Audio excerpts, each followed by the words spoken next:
Good day, everybody. It is Monday. What the heck is it? The 17th, St. Patrick's Day. So happy St. Patrick's Day, everybody. This is, I guess, video number 3, maybe. Just about seat installation, bench installation into a BUK boat. And we did do the entire install. I don't know if you can see for the reconditioned boat over there. That's done.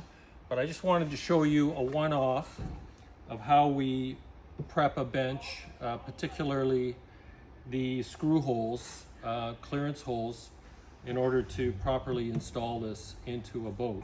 So, and there's going to be another video because I don't want to make this too long, but we've got a little system here, and if you look, I'll get these out of the way. If you look here, I've got a little jig. We got lots of jigs. Jigs make things easier. And this is a jig that allows me to drill a pilot hole into the end of the bench, into every single bench that is exactly the same distance apart and in exactly the same position for the 2 pilot holes on the end of the bench. And you can see the bench has a nice profile here that's going to match the profile of the Gelco saddle in the boat. So the first thing we do, and what I have here is these are the 2 pilot holes that I use as a guide to drill the 2 holes. But there's also this large 3/8 hole in the center. And the reason I have this is that we don't only want to position these are 3 1/4 inches apart, these 2. But we also need to center those 2 holes in the along the width of the end of the bench. So we know the bench is 5 inches wide. So what I do is I just mark right at 2 1/2 inches. And you can do this with all the benches regardless of the angle.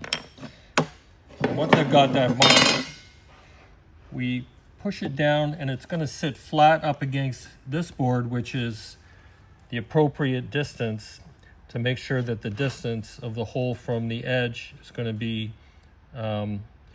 what's required to install it properly in the boat.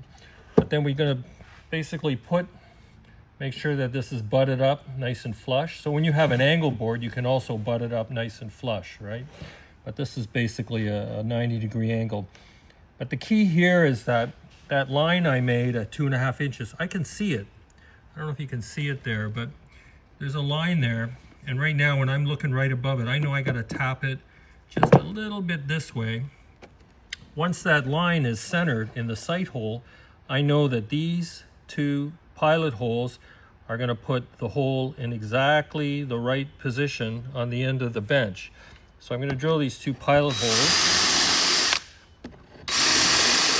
and I'm just going to touch them through, right? I'm not going to go all the way through, but now I've got these, and every single bench we install in a BUK is going to have these 2 holes in exactly the same position, the same distance from the edge of the plywood, also the same distance from this edge of the plywood, same on this side, and exactly in the center, 3 1/4 inches apart.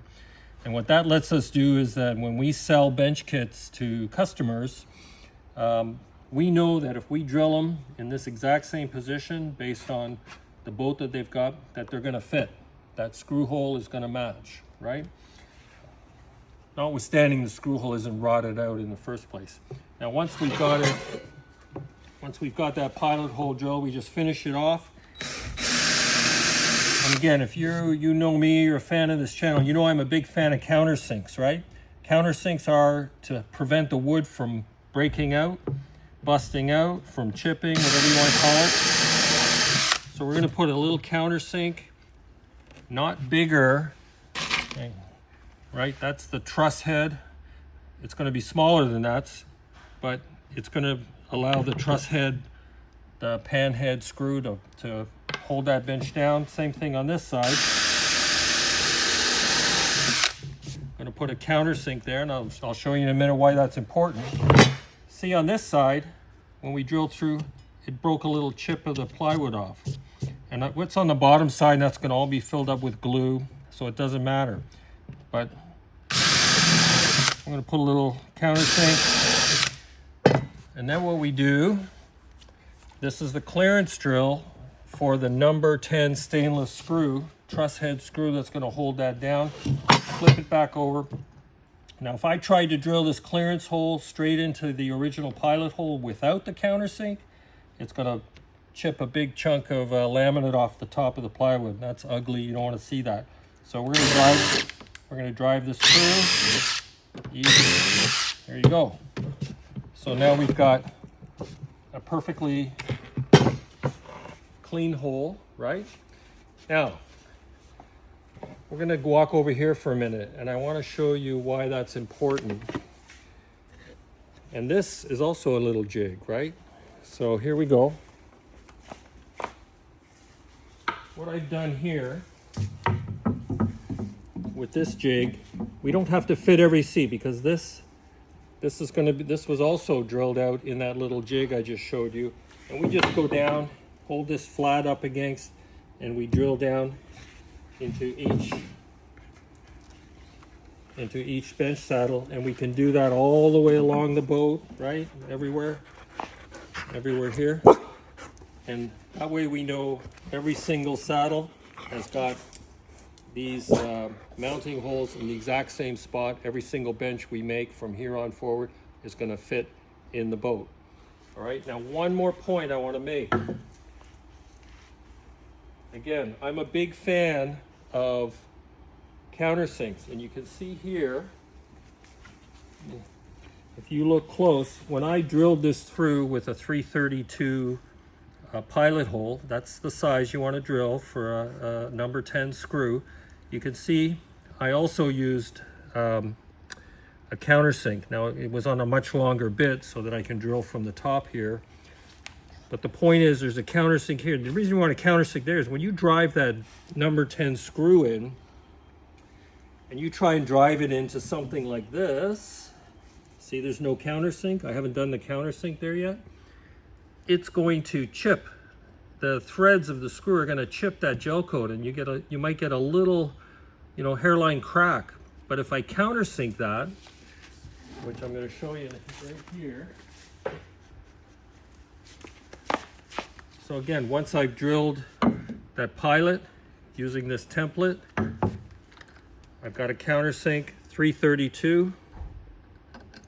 I'm going to go down into the Kumaru lumber, which is down in here. And I'm just going to touch that gel coat to create a little countersink, right? Same thing here. Countersink. And the countersink's about the diameter of the threads on the screw. So when I drive a screw in there now, I know I'm not going to get a little hairline crack in the gel coat. And the glue is going to seal that up nice and tight, and we'll have a boat that hopefully water won't get into the substrate, the Kumaru wood substrate, and it's not going to rot out in the future. So that's a little tidbit. We take great care here to make sure we build these boats with these little details so that the boat will last a good long time for your club.